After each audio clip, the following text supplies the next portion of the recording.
নমস্কার, রিঙ্কাস delicious cooking চ্যানেলে আপনাদের সকলকে স্বাগত। আজকে আমি দেখাবো চিকেনের একটা খুব পরিচিত রেসিপি।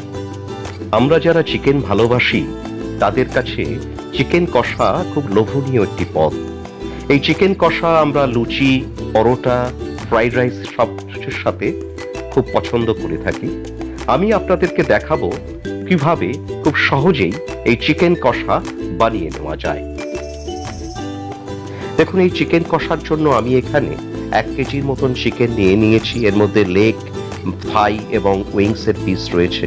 এর মধ্যে 1 চামচ নুন, 1 চামচ হলুদ এবং 1 চামচ সর্ষের তেল দিয়ে আমি মাংসটাকে ভালো করে মেখে নিলাম। এর মধ্যে আমি দেখুন একটা মিক্সার জারে আমি একটা পেস্ট বানিয়ে নেব। তার জন্য আমি 6টা শুকনো লঙ্কা নিয়েছি 4টে কাঁচা লঙ্কা এবং তার সাথে আমি নিয়ে নেব একটা মাঝারি সাইজের পেঁয়াজ, যেটা 4 ভাগ করে আমি রেখেছিলাম। এর মধ্যে সামান্য একটু জল দিয়ে আমি এই পেঁয়াজ ও লঙ্কার একটা পেস্ট বানিয়ে নিয়েছি। এই পেস্টটা বানিয়ে নেওয়ার পরে আমি আর একটা মশলার মিশ্রণ তৈরি করে নেব। তার জন্য একটা বাটিতে আমি দিয়ে দিচ্ছি 2 চামচ রসুনের পেস্ট এবং তার সাথে আমি দিয়ে দেবো এখানে 2 চামচ আদার পেস্ট এবং 1 চামচ জিরের পেস্ট। আপনারা চাইলে জিরের গুঁড়ো ইউজ করতে পারেন, কোনো অসুবিধা নেই। এইবারে এর মধ্যে দিয়ে দেবো আমি ভরা 2 চামচ কাশ্মীরি গুঁড়ো লঙ্কা। কাশ্মীরি গুঁড়ো লঙ্কা একটু বেশি দিলাম যাতে কালারটা খুব ভালো হয়। এরপরে একটু জল দিয়ে আমি এইগুলো মশলাগুলোকে একটু মেখে নিচ্ছি। আমি গ্যাস ঝরিয়ে দিয়েছি এবং তার মধ্যে একটা কড়া বসিয়ে কড়াটা গরম হলে আমি তার মধ্যে দিয়ে দিলাম প্রায় 50 গ্রামের মতন সর্ষের তেল। গ্যাসের ফ্লেমটা আমার এখন হাই করা রয়েছে। এরপরে তেলটা যখন গরম হলো তখন আমি গ্যাসের ফ্লেমটাকে একদম লো করে দিয়ে আমার এই নুন হলুদ দিয়ে মেখে রাখা চিকেনগুলোকে তেলের মধ্যে দিয়ে দিলাম। এইভাবে তেলের মধ্যে দিয়ে আমি চিকেনগুলোকে 3 থেকে 4 মিনিট একটু হালকা ভেজে নেব। আমাদের অনেকেরই চিকেন খেতে গেলে একটু আঁশটে গন্ধ লাগে। ব্রয়লারের একটা গন্ধ বা মুরগির মাংসের একটা গন্ধ আমরা অনেকেই পেয়ে থাকি। কিন্তু আপনারা যদি এইভাবে একটু চিকেনটাকে তেলে ভেজে নেন, অর্থাৎ ভাজাটা কখনো কিন্তু কড়া হলে হবে না, হালকা একটু ভেজে নেন 4-5 মিনিট, তাহলে দেখবেন এই চিকেনের গন্ধটা আর থাকবে না এবং চিকেনের গুলো ভেঙেও যাবে না রান্না করলে। দেখুন, আমার চিকেন ভাজা হয়ে গেছে। আমি এই ভাজা চিকেনগুলোকে একটা প্লেটে তুলে নিয়েছি। এরপরে আমার যে তেলটা রয়েছে কড়াতে তার মধ্যে আমি দিয়ে দিলাম আরো একটু তেল। এই একটু তেল দেওয়ার পরে পুরো তেলটা যখন গরম হলো তখন আমি এখানে একটা বড় সাইজের পেঁয়াজ আমি কুচি করে রেখেছিলাম, আমি পেঁয়াজটাকে এই তেলের মধ্যে দিয়ে একটা গোল্ডেন ব্রাউন করে ভেজে নিচ্ছি। পেঁয়াজটা তেলের মধ্যে দেওয়ার পরে আমি একটু নেড়েও দিলাম। এরপরে আমি এই কড়াইতে দিয়ে দেবো আরো কিছু উপাদান, যেমন আমি এর মধ্যে দিয়ে দিচ্ছি একটা দারচিনি, 2টো ছোট এলাচ এবং 2টো ছোট লবঙ্গ দিলাম। তার সাথে আমি একটা দিয়ে দিলাম তেজপাতাও ফোড়নের জন্য, একটু নেড়ে নিলাম।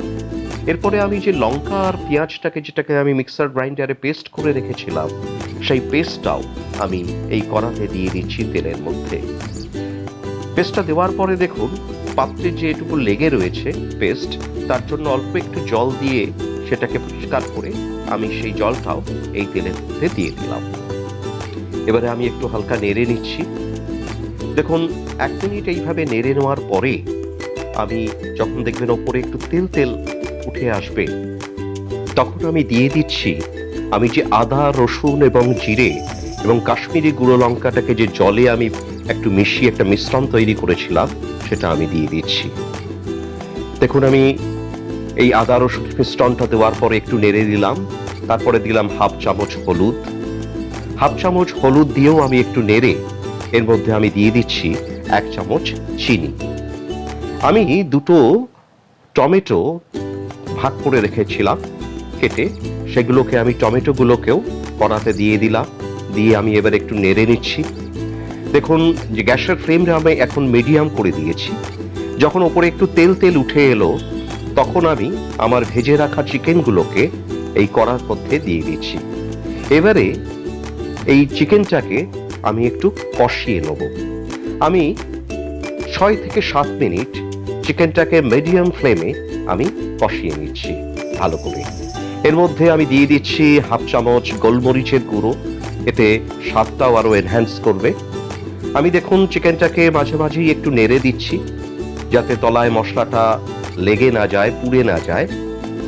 দেখুন এইভাবে চিকেনটাকে আমি 6-7 মিনিট একটু নেড়ে নেওয়ার পরে ওপর থেকে যখন একটু তেল তেল উঠে আসছে তখন বুঝতে হবে আমার চিকেনটাকে কষানো হয়ে গেছে। এরপরে আমি এর মধ্যে দিয়ে দিচ্ছি 2 কাপের মতন জল।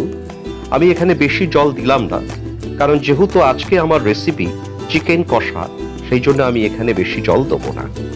আর আমি যেহেতু চিকেনটাকে খুব ভালো করে কষিয়ে নিয়েছি, তাই চিকেনটা অলরেডি খুব ভালো সিদ্ধও হয়ে গেছে।